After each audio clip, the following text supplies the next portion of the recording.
Welcome to Spectrum News Within the Week. I am Rita Enon coming to you live from Uyo. Let's take a look at the headlines.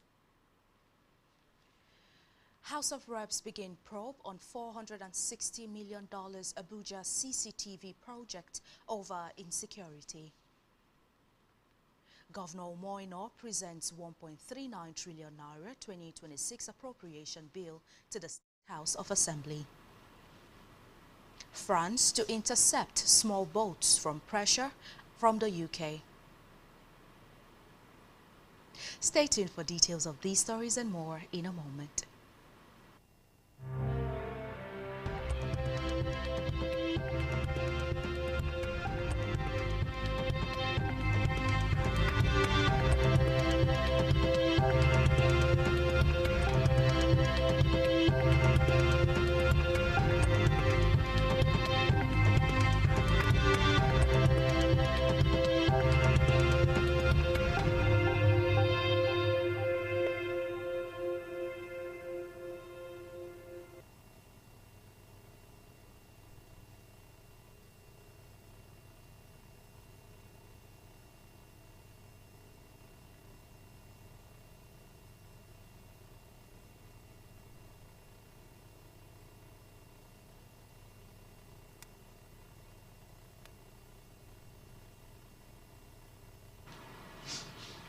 Good afternoon and many thanks for staying tuned.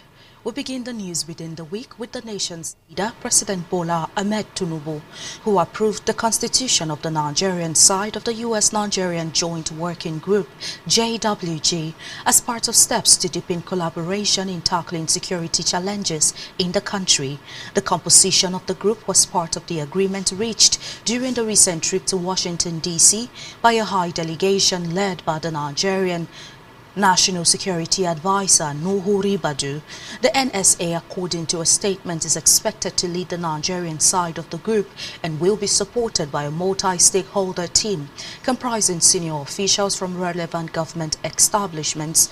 Other members of the Joint Working Group includes the Minister of Foreign Affairs, Yusuf Toga, Minister of Defense Mohammed Badaru, the Minister of Interior Olubumi Tunjiojo, the Minister of Humanitarian Affairs Bernard Doro, Chief of Defense Staff General Olufemi Oluyede, amongst others. Meanwhile, a statement by the Special Advisor to the President on Information and Strategy, Bayo Onanuga, noted that the President urged members of the JWG to work assiduously with their U.S. counterparts to ensure smooth operationalization of all agreements across sectors.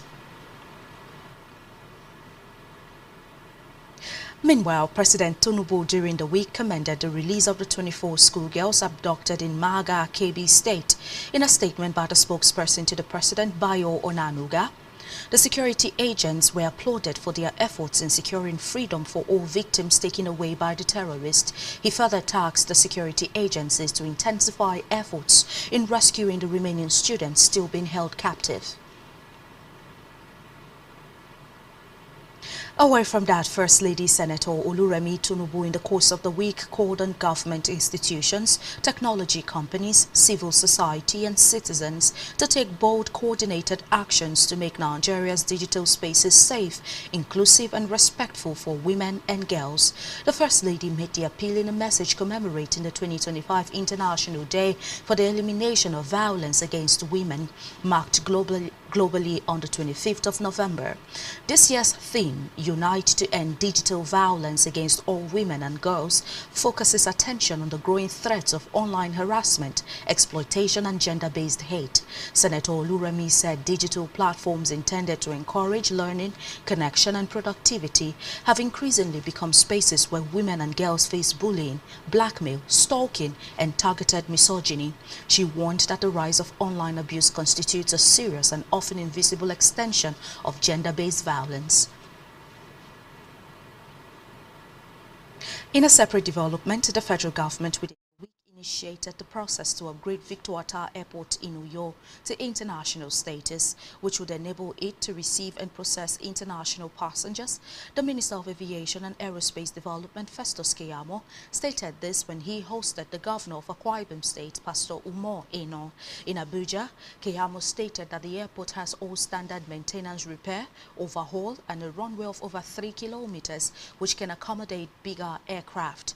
The Governor, while commending the federal government and the Minister for the approval, noted that the airport is equipped for international operations, stressing that the state government will construct a cargo terminal and residential buildings for the staff of the airport.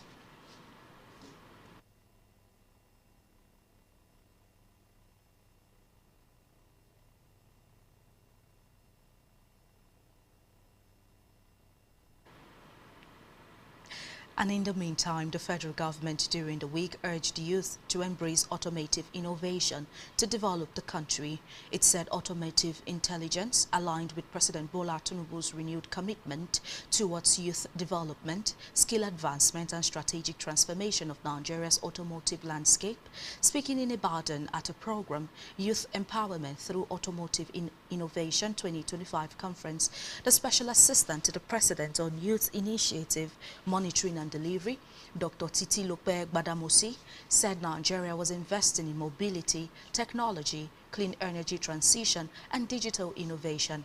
Meanwhile, the Director General of National Automotive Design and Development Council, NAGD, Joseph Osanipi, said innovation was fast growing and youths needed to catch up with it. He noted that the step became necessary because youths were the engine room of the nation building and its innovation. Also, the Minister of State for Petroleum Resources, Gas, Ekperipe Ekpo, in the course of the week warned against unauthorized gas retail operations across the country, stating that the federal government would not hesitate to take action against them. The warning comes on the heels of the reported gas explosion incident at the Biodun Aladun area of Ona-Ara local government area of Ibadan, the Oyo state capital, where 3 persons were confirmed dead. Reports say the explosion occurred while a tanker was discharging gas into a retail outlet. While Ekpo mourned the families of the victims, he warned that the operation of illegal gas retailers will no longer be tolerated in the downstream sector. Meanwhile, the Minister of Art, Culture and Creative Economy, Anatu Musawa, within the week identified division amongst women as a major factor contributing to their continued exclusion from politics and governance in Nigeria. Musawa said, although Nigerian women have historically shown enormous capacity to mobilize for social and political change, as exemplified by iconic figures such as the late Fumilayo Ransom Kuti, Chief HRD Awolowo and Margaret Ekpo, women have yet to harness their strength in unity to claim their rightful place in leadership. She spoke in Ikene Remo, Ogun State, at a special dialogue with the theme, Breaking Barriers or Standing Still, Nigerian Women in Politics 30 Years After Benjin, a communique issued at the end of the dialogue and signed by Tokunbo Awolowo Dosumo, stated that for Nigeria to reclaim its future, it must adopt political practices that are inclusive, intersectional, intergenerational, and deliberately female-friendly. From the Green Chambers, the House of Representatives yesterday commenced an investigation into the utilization of the $460 million loan for the CCTV project in Abuja, with assurances of collaboration from the Ministry of Finance, the Budget Office of the Federation, and the Debt Management Office. The Speaker of the House, Abbas Tajuddin, said that the House cannot afford to sit back and watch as the security of Nigerians is compromised, but will deploy legislative means to address the rising insecurity in the country. Abbas, who spoke while inaugurating the Special Ad Hoc Committee to investigate rising insecurity and loss of civil lives in the FCT, despite the CCTV project secured with a Chinese loan of $460 million, said the House intends to find out the state of the project and where the money went. He added that despite the huge investment, crimes of kidnapping and robbery occur with frequent loss of lives and property, turning the city into a nightmare for residents. On judicial matters, Justice Mohammed Umar of the Federal High Court in Abuja within the week adjourned the trial of Senator Natasha Akpoti-Uduaghan for alleged cybercrime until February 4, 2026 for the commencement of trial. The matter, which was fixed for Monday by Justice Mohammed Umar, could not proceed due to the judge's absence. The matter also did not hold on October 21st due to the protest organized by activist Omoyele Sowore to demand the release of Nnamdi Kanu, who was recently convicted on terrorism offenses. Justice Umar had on September 22nd fixed October 21st for the hearing after the trial was stalled owing to the objection raised by the defendant. Akpoti-Uduaghan was arraigned on June 30 on a 6-count charge filed by the Director of Public Prosecution of the Federation, Mohammed Abubakar. Meanwhile, the Court of Appeal in Abuja yesterday struck out the appeal by the leader of the indigenous people of Biafra, Nnamdi Kanu, who has been convicted of terrorism on grounds that it lacked merit and had become academic, following his conviction for terrorism offenses by a federal high court in a judgment on November 20. Delivering judgment, a 3-member panel of the appellate court found the Kanu's claim that his fundamental rights to human dignity, rights to quality healthcare and religion were being breached by his continued detention in the facility of the Department of State Services was no longer feasible since his conviction. Life imprisonment sentence and remand in prison custody. In the lead judgment, Justice Bolokuromo Ogo held that the substance of the case had become academic because Kanu's lawyer, Maxwell Okpara, confirmed at the day's proceeding that his client was being held in Sokoto prison. Subsequently, the court could no longer order for him to be moved to Kuje prison, to which he had sought to be relocated to from the DSS custody.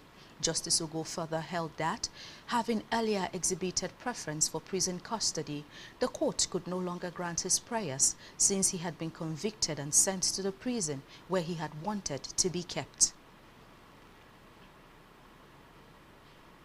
In another development, the Federal Capital Territory Administration, FCTA, yesterday commenced the enforcement actions on a total 1,095 property titles in the FCT that were revoked over non-payment of ground rent, certificate of occupancy, penalty violation fee and land use conversion fees. The 1,095 are property titles in Asokoro, Maitama, Gariki and Wuse districts of the Federal Capital City, FCC.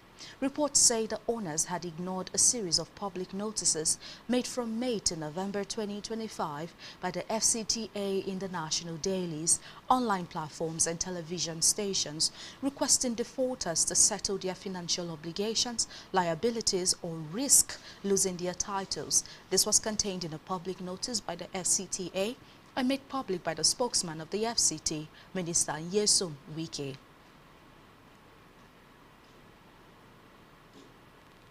Back here, Akwa Ibom State Governor Pastor Omoino during the week presented a 1.39 trillion appropriation bill for 2026 to the State House of Assembly for consideration and approval, while describing it as the people's budget of expansion and growth. Presenting the budget on the floor of the Assembly, the governor proposed a 1 trillion naira budget as against the approved revised provision of 1,650 billion naira only of 2025, representing a decrease of 16% from the 2025 revised budget. The 2026 budget is made up of 354.867 billion naira for recurrent expenditure and 1,035 trillion naira for capital expenditure. Governor Ino highlighted remarkable progress across the Arise agenda, including the support to over 69,000 farmers, the ongoing palm crop revolution, model schools, healthcare upgrades and extensive infrastructural development. The governor noted that more than 900 kilometers of roads are currently under construction statewide, with none abandoned, alongside improved security, water projects, tourism, aviation, social welfare and SME growth. Governor Ino reported major gains in healthcare, including the re-engagement of 1,300 retired workers, recruitment of 2,000 new staff, hospitals and primary health center upgrades, and progress on the new International Hospital and Diagnostic Center. On education, he reaffirmed that it remains the state's strongest weapon against poverty. Government House correspondent Jane Uwa reports that that in his response, the Speaker of the House, Udeme Otong, commended the governor for the impact of the Arise agenda, noting that it has brought succor and renewed hope to the people of Akwa Ibom State. He assured that the House would thoroughly scrutinize the budget to ensure efficient resource allocation and prioritization of projects that only uplift the people. Mr. Speaker, the honorable members of this esteemed House and other invited guests, today I come before you as the Constitution of the Federal Republic of Nigeria 1999 as amended demands to present to you the estimates of expenditures for the year 2026, which we have aptly titled the People's Budget of Expansion and Growth. Mr. Speaker, in about 2.5 years, we have done a lot across sectors, but we still remain dedicated to expanding on these achievements with the budget we are presenting before the House this afternoon. Government has proposed a total budgetary outlay of 1,390 billion naira only for the 2026 financial year, as against the approved revised provision of 1,650 billion naira only for 2025, representing a decrease of 16% from the 2025 revised budget. The total outlay of 1,390 billion naira is made up of 354 billion 867 million naira for recurrent expenditure, or 25% of the budget, and 1,035 million naira for capital expenditure, representing 75% of the total budget. The allocation of 75% of the total budget to capital expenditure is intentionally meant to accelerate and stimulate economic activities in the state in the 2026 financial year. The capital estimate consists of 387 billion naira for roads and other infrastructure, 31 billion for education, 136 billion for health, amongst others. State government revenue estimates.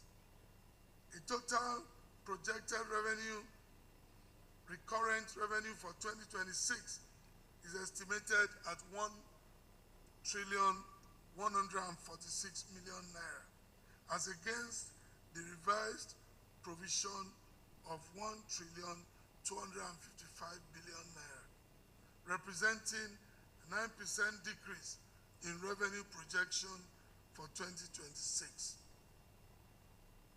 Revenue recurrent expenditure.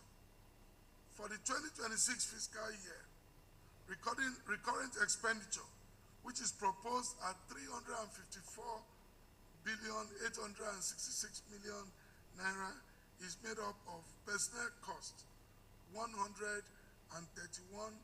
billion 152 million naira, overhead cost 223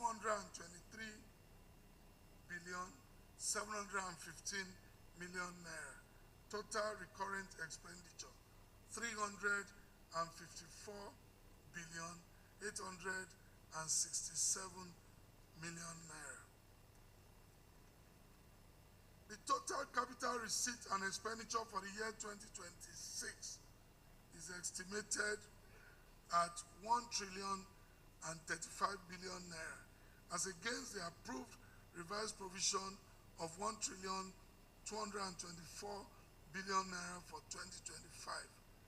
A total capital receipt shows that 700 191 billion 978 million will be transferred from the Consolidated Revenue Fund, while the balance of 243 billion 155 million naira is to be realized from other capital projects. The Honorable Commissioner for Budget and Economic Planning and his finance counterpart will, as usual, provide details on the sectoral allocation, so I don't bore this house with that at this time. Let us reiterate that the 2026 People's Budget for Growth and Expansion reflects the request made by the stakeholders of each of the 31 local government areas during our town square meetings. Mr. Speaker. And in the meantime, the Institute of Chartered Secretaries and Administrators of Nigeria, ICSAN, on Tuesday held its 6th annual ICSAN Summit in Uyo in partnership with Ibom Air. This year's summit explored the theme, redefining governance in a dynamic regulatory era, aligning policy, compliance and corporate strategy. A key highlight of the discussions was the ongoing transition from the Federal Inland Revenue Service (FIRS) to the Nigerian Inland Revenue Service (NIRS), a major regulatory shift shaping national governance frameworks. Opening the event, His Lordship Theresa Untong introduced the theme for the conversations and did set the tone for subsequent discussions. Today's gathering marks another milestone in our continued pursuit of excellence in governance, public administration, and institutional leadership. This year's summit is anchored on the theme, redefining governance in a dynamic regulatory era, aligning policy, compliance, and corporate strategy. This is a timely and strategic theme. Across Nigeria and indeed the world over, we are experiencing unprecedented regulatory shifts, rising demands for accountability, evolving expectations of corporate responsibility, and the increasing integration of digital systems into governance processes. The future belongs to institutions that can adapt, align, and innovate. So today's summit seeks to equip us. In her remarks, the President and Chairman of the Governing Council of ICSAN Nigeria, Uto Ukbana, commended the Akwa Ibom State Chapter for its diligence, commitment, and exemplary organization, describing it as one of the most outstanding chapters nationwide in promoting sound governance and quality leadership. She urged organizations to embrace technological advancements, particularly artificial intelligence, to remain competitive in the fast-evolving global economy. In an era characterized by policy transitions, shifting regulatory thresholds, increased global scrutiny, and we can see what's happening in Nigeria now, and technological disruption, for organizations to remain competitive and for governance professionals to stay relevant, we must not only respond to these changes, but also anticipate, understand, and leverage them strategically. The changes place a unique responsibility on governance professionals to serve as translators between policy and practice and between regulation and operational strategy. Today's summit, therefore, provides us an ideal platform to interrogate these realities, generate actionable insights, and equip our members, and indeed all participants, with the tools and perspectives needed to navigate this new governance terrain. Delivering a keynote address, the PDP National Publicity Secretary, Nnamdi Mobon, emphasized that governance must be seen as a strategic function grounded in anticipation, integration, and alignment. He urged business leaders to act in ways that harmonized political realities without compromising human values. Every other factor, leadership is the vehicle that has the capacity to transform nations, companies, organizations From point to point, we have seen evidence of how transformational leadership was capable of delivering better outcomes in one nogales over the other. Everything, and they say everything rises and falls to leadership. And this is one area that I'm sure that AI will struggle with, because leadership has to juggle with subjective values. Leadership is not just about using objective facts to reach decisions, but also about how decisions feel.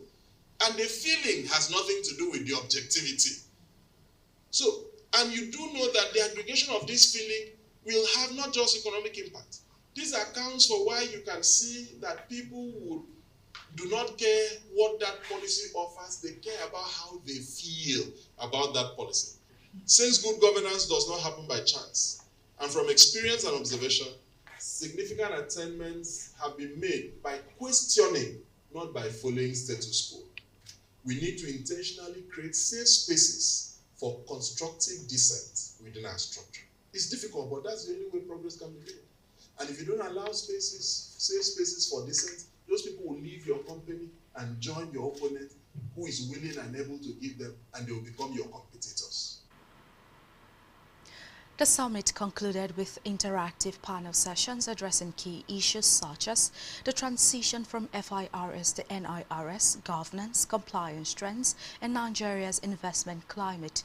Present at the event were the Vice President of ICSAN, Francis Oyewale, the past Chairman of the Akwa Ibom Chapter, Andy Amos, Barrister Imea Sibong, Justice Ita Ibamba, Annie Senate, Group Manager, Marketing and Communications at Ibom Air, Imelda Abba, Group Manager, Corporate Services at Ibom Air, Professor Idoreyin Ayo, Treasurer Onyeka Chu, former ICSAN President Fumi Okundayo, and the Summit Chairman Umana, represented by Victor Iyanang, amongst others.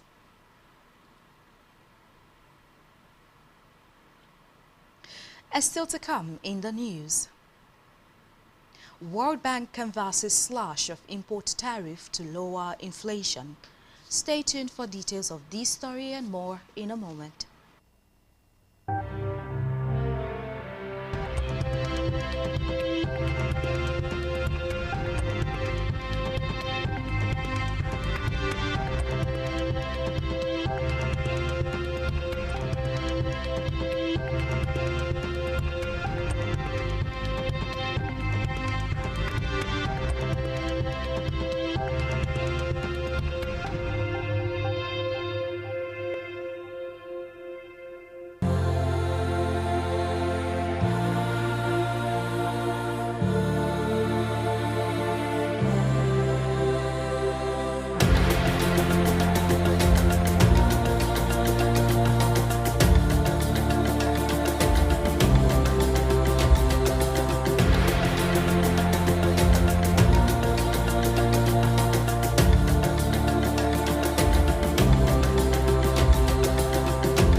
Many thanks for staying tuned and welcome back to Spectrum News Within the Week.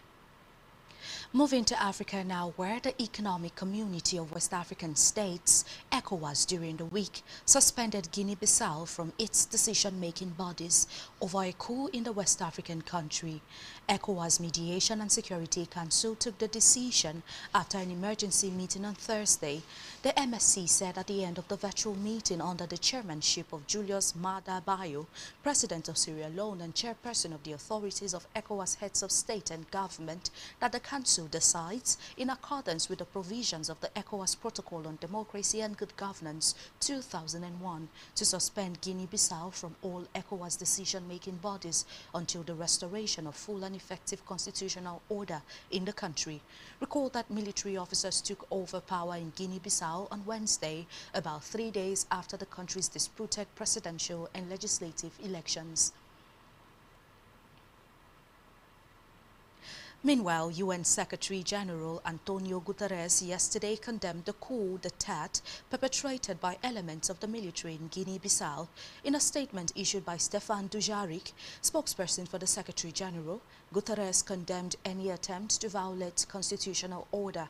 The UN chief stressed that any disregard of the will of the people who peacefully cast their vote during the November 23rd general election constitutes an unacceptable violation of democratic principles.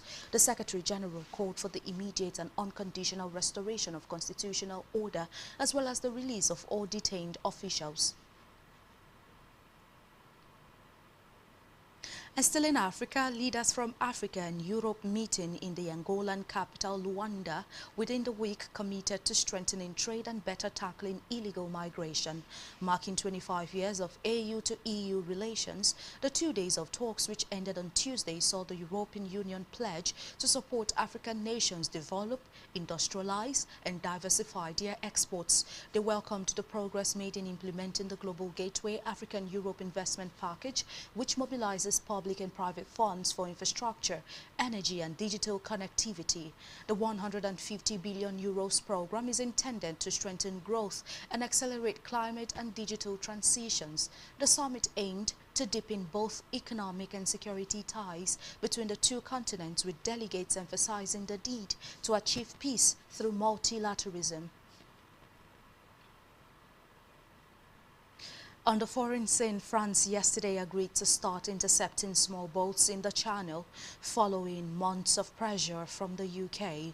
The change in policy comes after Prime Minister Keir Starmer wrote to President Emmanuel Macron urging him to go back to the plan, saying UK currently have no effective deterrent in the Channel.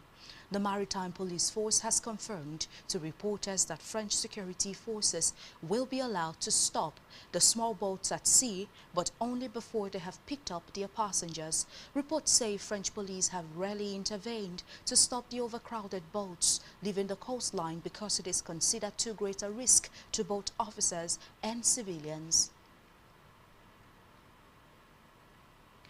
Elsewhere, Donald Trump yesterday said that he will permanently pause migration to the U.S. from all third world countries. The U.S. president wrote in a social media post that the decision would allow the U.S. system to fully recover from immigration policies that have eroded the gains and living conditions of many Africans. He did not provide detail of the plan or name of which countries might be affected. Trump's comments comes a day after an Afghan national was accused of shooting 2 members of the National Guard in Washington, D.C., one of whom, Sarah Beckstrom, has died. Meanwhile, President Donald Trump within the week said he agreed to visit Beijing in April and invited Chinese President Xi Jinping for a state visit later next year, following a phone call between the two leaders. According to the president and China's foreign ministry, Trump and Xi, who met nearly a month ago in South Korea, discussed a range of issues including trade, Russia's invasion of Ukraine, fentanyl and Taiwan. Recall that the leaders met in Busan, South Korea in October, after which they agreed to a truce on tariffs. The U.S. decided to cut a 20% tariffs in half, aimed at decreasing the flow of fentanyl. And still on the foreign scene, President Putin during the week doubled down on his core demands for ending the war in Ukraine, stating that Russia will lay down arms only if Kyiv's troops withdraw from territory claimed by Moscow. Reports say Putin has long pushed for legal recognition of the Ukrainian territories Russia has seized by force. They include the Crimean Peninsula, which it illegally annexed in 2014, and the Donbas, which is made up of Luhansk and Donetsk, which Moscow now occupies for the most part. For Kyiv, which was ruled out of relinquishing the parts of Donbas it still holds, rewarding Russia for its aggression is a non-starter.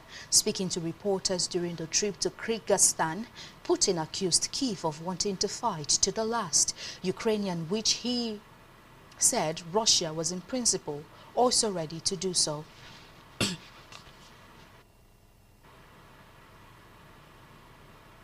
On our business news, World Bank in the course of the week advised the federal government to urgently cut import tariffs and remove ban on some import items to reduce rise in prices of goods and services.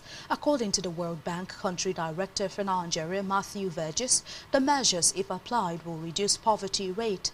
Vergis, who spoke in Lagos, noted that high inflation erodes the purchasing power of millions of Nigerians in its Consumer Price Index and its report for October. The National Bureau of Statistics, NBS, puts the inflation rate at 16.05%, down from the September figure of 18.02.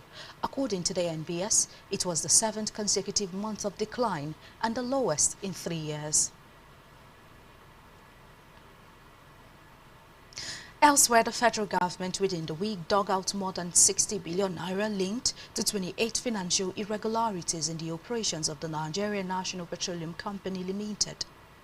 A breakdown of the transactions published in the Auditor General's 2022 Annual Report on Non-Compliance Volume 2 listed the undocumented questionable payments involving 30.1 billion naira, $51.6 million, 14.3 million pounds, and 5.17 million euros. The total amounts to about 61.1 billion naira when converted to naira.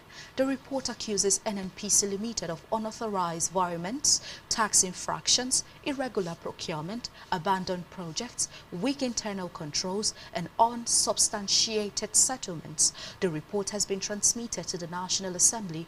According to the audit, a total of £14,322,420 and 59 pence was spent by the Foreign Office during the period under review, covering personnel costs, fixed contract expenses, and other operational needs.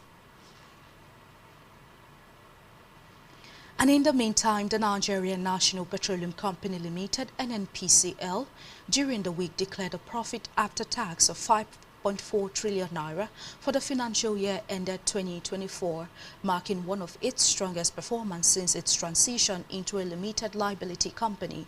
The Group Chief Executive Officer of NNPCL, Bayo Julari, announced this as the financial results during a press briefing in Abuja.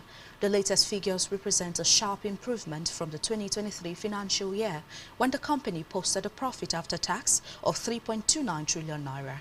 The 2024 profits reflect a 64% year-on-year increase, signaling the impact of higher production volumes, cost-cutting measures, and enhanced operational efficiency across its assets. And still to come in the news. Nigeria to host Maiden African Boxing Congress. Stay tuned for details of this story and more stories in a moment.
Many thanks for staying tuned and welcome back to Spectrum News within the hour. In health, Nigeria is leading Africa in reported diphtheria cases, with 8,584 confirmed infections and 884 deaths. Between January 1st and November 2nd, 2025, the WHO report showed that Nigeria continues to account for the highest number of diphtheria cases in the African region, according to Médecins Sans Frontières, also known as Doctors Without Borders, announcing that it has been scaling up its diphtheria emergency response in collaboration with several state ministries of health since August due to a significant increase in diphtheria cases in Borno, Kano and Bauchi. The WHO highlighted that the outbreak overlaps with areas targeted by the Big Catch-up Initiative challenges including delayed laboratory confirmation, poor infection prevention and control practices, limited information, education, and communication materials. And vaccine shortages, it further said that discussions with Gavi, the Vaccine Alliance, are ongoing to secure additional support. Meanwhile, the government of Japan, in collaboration with the World Health Organization (WHO), in the course of the week donated $500,000 in commodities, equipment, training, surveillance tools and emergency preparedness support to strengthen Nigeria's cholera response. As part of the support, life-saving commodities valued at $104,951 were delivered to the federal government through the Nigerian Center for Disease Control and Prevention in Abuja. Speaking at the handover ceremony in Abuja, the WHO representatives and head of missions to Nigeria, Dr. Pavel Osu, said that the donation came at a critical time as cholera transmission risks remain high in areas with limited access to clean water and sanitation. He noted that the supplies will be deployed strategically to hotspots identified through surveillance and risk mapping. And still in health, Nigeria within the week met 2 of the 3 2030 global HIV targets, indicating significant progress in the country's response to epidemic and its efforts to improve HIV prevention, testing and treatment. This was disclosed by the Director General of the National Agency for the Control of AIDS, NACA, Dr. Temitope Ilori, during a press conference in Abuja. The DG noted that the agency's collaboration with civil society and community-led organizations has further strengthened community systems, expanding access to HIV testing, prevention and treatment services, especially among key populations, adolescents and young people. She said that despite progress, serious challenges persist, including ongoing stigma, discrimination, dependence on external funding, and limited access to services in hard-to-reach areas. And now to sports, where the Confederation of African Football yesterday announced the list of match officials set to officiate the Total Energies CAF African Cup of Nations Morocco 2025 that will take place from December 21st, 2025 to January 8. A total of 73 highly experienced officials comprising 28 referees and 18 VAR officials have been appointed for the edition of Africa's biggest football competition. No Nigerian referee made the list. The carefully selected officials represent all regions of the continent and include some of Africa's most experienced referees who have officiated across a number of major CAF competitions in recent years. All appointed matches officials are expected to arrive in Morocco on December 15, 2025 for an intensive preparatory course ahead of the competition.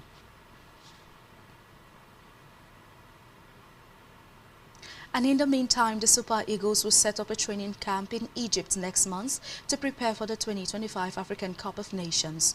According to reports, the camp will open on Wednesday, December 10th. The 3-time African champions will do battle with the Pharaohs of Egypt in a friendly 4 days later.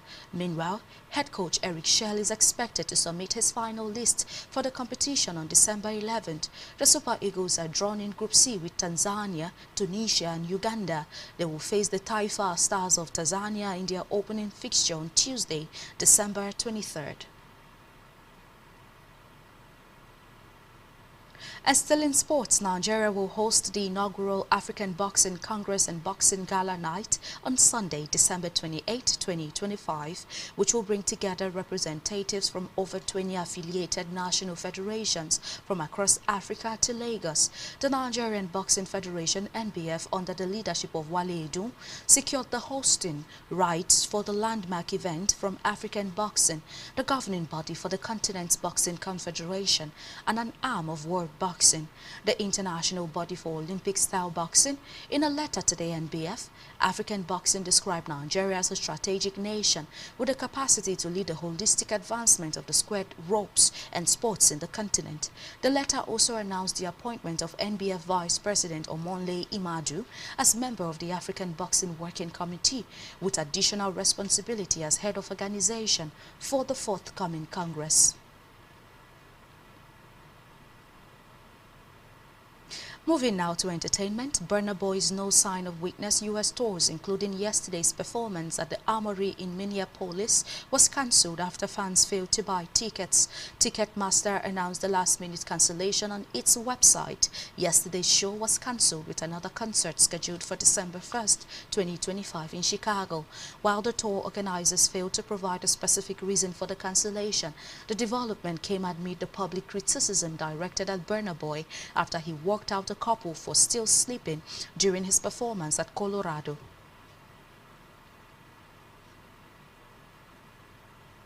As still on the entertainment scene, a British singer-songwriter, Olivia Dean, has described the concert ticketing business as exploitative and rife with inequality after securing her fans a partial refund from Ticketmaster and ASX.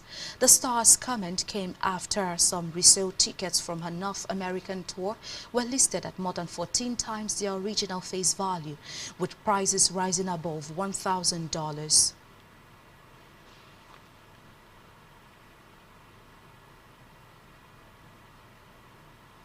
And that's all we have for you on the news at this time. Do ensure to follow us on social media and subscribe to our YouTube channel, all of which you can find on our website, spectrumtvlive.ng. You have been watching Spectrum News Within the Week. I am Rita Ino. Enjoy the rest of your day.